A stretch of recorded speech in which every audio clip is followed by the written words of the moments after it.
Hi, and welcome to another Save It for Parts vintage tech review. Today we're taking a look at this old 286 Toshiba laptop. This is a T3200, and this was sent over to me by viewer Sean, or Shawners98 on YouTube, so thank you, Sean. I believe Sean does want this back, so I can't do anything too stupid with it, and it sounds like he had to build this out of 3 broken Toshiba laptops from the same vintage, so this is a little bit of a Franken-computer, and it actually does have some extra parts that Sean sent over if we get around to experimenting with those. This came out in 1987, and apparently one of the advertising slogans was that bigger is not always better.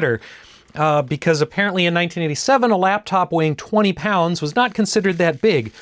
It does have a full-size keyboard and numeric keypad, so that's pretty nice. The screen is pretty small, but they were just starting to figure out LCDs and flat panel displays at the time, so that's not too surprising. Even though this is a laptop form factor, it does actually use, I think, full-size desktop expansion cards that go in the side here. We do have a modem installed, and we've got one extra slot. We have a few expansion ports on the rear. We've got serial, we've got parallel or printer, and we've got a CRT. Now this is only a 9-pin CRT, so I believe it is an EGA video connector. I don't think that I have an EGA monitor at the moment, but I think one of these expansion cards might be another video card, so we'll see if that has the newfangled VGA. And you might notice that it has just plain old AC in. This has the power brick built right into it, which is kind of nice. You don't need a separate power brick, but then you also have all this weight and bulk in the back. There is a floppy drive on the side, and I think there's also a hard drive in here. We have a keyboard port, but it's not populated, so it looks like that maybe was an add-on option. It also has this super convenient handle on the bottom, so if you don't have a laptop bag, you can extend this out and lug around your 20-pound laptop. And Sean has left some helpful notes on the bottom mentioning some of the things that he's already done with this. So he notes that it has the 287 coprocessor, it has a megabyte of RAM and a 40 meg hard drive. It also has MS-DOS 5. And critically, he has already replaced a lot of the capacitors in the power supply and the display board. And those are something that frequently die or leak over time. So when you get old laptops like this, a lot of times the capacitors have leaked goo all over the place. Even if you're not using them, even if they're in nice, dry, UV-protected storage, those capacitors just kind of let go over time. They get incontinent, they cause a mess, and that can wreck your equipment if you turn it on without replacing those. Since he's already replaced the caps, it should be safe to fire this up, so we're going to go ahead and plug it in and power it on.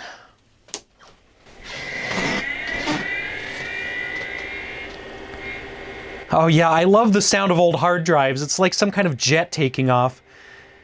And we do have the lovely orange gas plasma display, so even better than an LCD display. This is just classic cyberpunk look right here. Now the refresh rate on the screen is not cooperating with my camera. That flicker that you're seeing now is not visible in real life. And I got into trouble last time I tried adjusting the shutter speed on my camera, so I don't know if we'll be able to do anything with that. Yeah, this is about as good as I can get the shutter speed, which is, yeah, the frame rate is terrible now, so we're going to have to live with either terrible frame rate or flicker in the video. I'm just going to poke around a little bit. I don't know how much I'm going to show step by step because, again, the flicker is going to get annoying. I have to see if I can remember my DOS commands. They're just a little bit different from Linux console commands. I still can't decide if low frame rate or flicker is worse, so we might just go back and forth here and give everybody the worst of both worlds. I've opened up QBasic because I kind of remember how to program stuff in BASIC, and yeah, QBasic is actually the fancier version. Another thing to remember about prehistoric computers here is that keyboards had not finished evolving, so sometimes common keys are in weird places, like escape is way over here on the numpad. But a lot of common shortcuts work, like Alt-F gives us the file menu, and I can use the numpad keys here to go over and try to open something. It is thinking here, it's got to load that program. All right, we've got a QBasic Money Manager. Oh yeah, back in the days when you wanted your Money Manager to have cool graphics. I love it. Yeah, I don't know how to do anything with this, but all right, let's open something more interesting. And I'm curious about Gorilla. All right, it looks like this is probably artillery, but Gorilla themed. Oh yeah, look at those fancy graphics. I think I've played this before. I kind of remember this one. And we got him.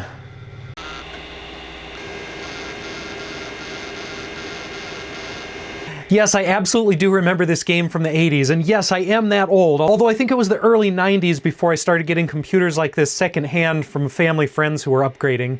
And I like that every one of these QBasic programs has the exact same exciting border. Whether you're playing artillery or managing your finances, it's non-stop thrills.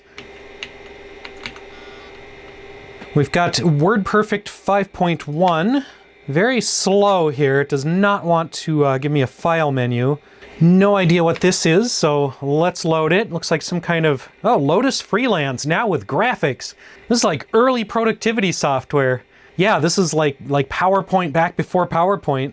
I keep trying to type ls like I'm in Linux when it's dir. This looks like some other boring corporate software for boring corporate people.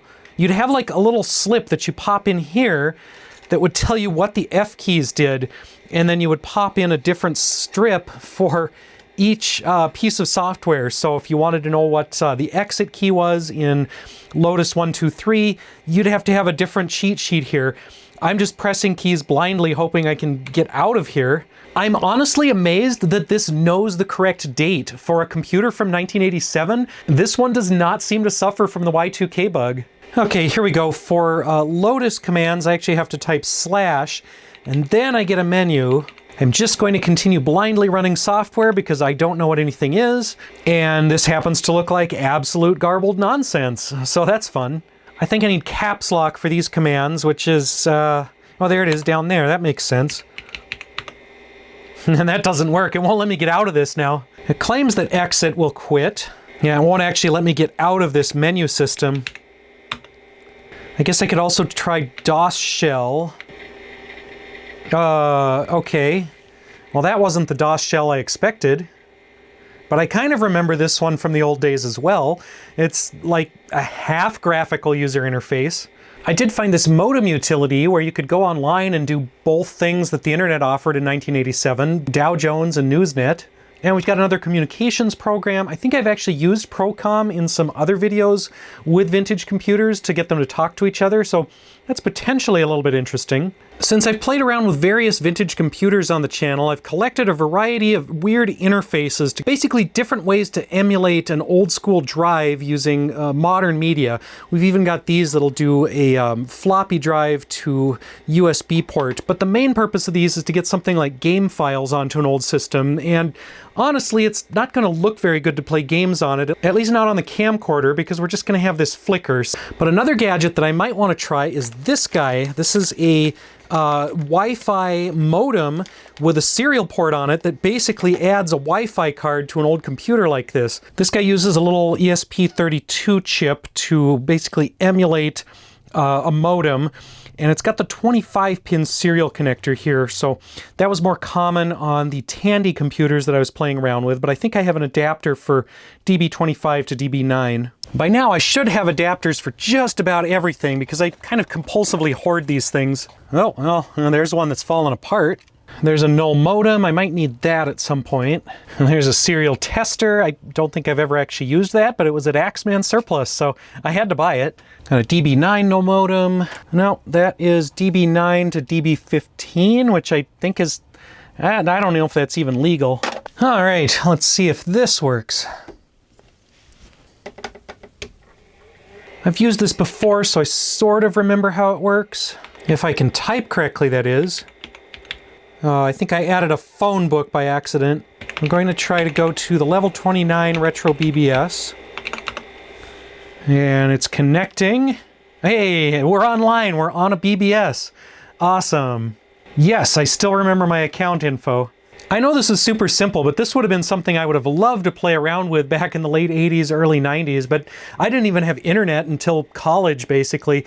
And we had internet in high school, but that wasn't at home. So, yeah, this is pretty cool from a retro communication standpoint. I guess I might as well spam the BBS with some messages. All right, we'll go ahead and post my spam. The other BBS I remember offhand is the Retro Campus interface.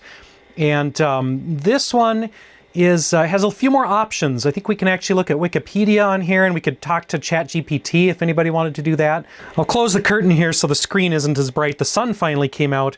Yeah, it's kind of like accessing the internet back in the 1980s. Very slow, text only, but yeah, kind of interesting stuff. Since we're emulating the early 90s on this laptop here, I guess we can read about the US repeating its foreign mistakes in the 90s. Can go look at the Hackaday blog. I know I've been on there a few times.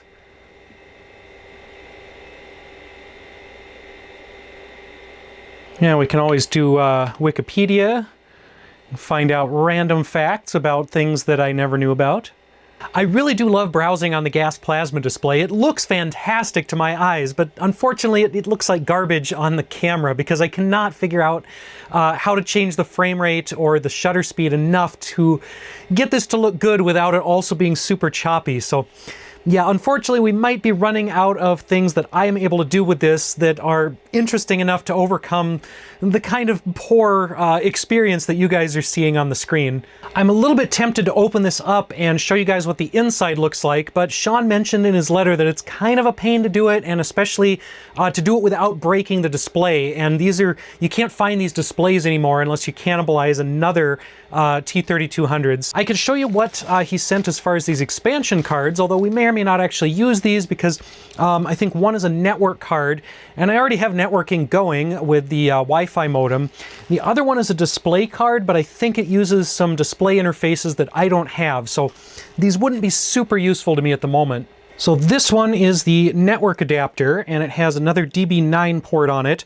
I've tried Googling some of the numbers on here, but unfortunately AI has kind of replaced Google with useless slops. So it's really hard to find actual information on the internet these days. The nearest I can tell is this main chip here, which is almost a little microprocessor of its own. This is something to do with token ring networking, which was kind of a prehistoric local area network. Okay, and then this one's pretty cool. It's actually got some information printed right on the card. It has a bunch of configurable jumpers, dip switches. There's like extra modules you can plug in. There's this start address jumper select. There's an entire processor on here. I think this might also be a networking card, not video like I thought. And these BNC jacks were used for things like token ring back in the old days. So I am not 100% sure what this is, but it sure looks cool. And these are essentially regular ISA cards that would plug into the motherboard on a desktop computer or into the back of the laptop there if we took it all apart. So I might wrap this video up here. We've done kind of an overview and quick first look at the Toshiba T3200. It's really cool. It definitely reminds me of old Toshiba laptops, old 286 and 8086 laptops that I played with back when I was a kid. So it's really fun. It looks fantastic. Again, not so much on the camera, but to my eye, looks great.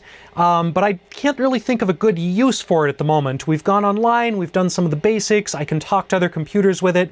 I could set it up and talk to some of my other vintage tech like the Tandy 100 or the Informer or some of the other kind of retro terminals, retro consoles that I have, the Commodore 64 luggable, maybe the Osborne.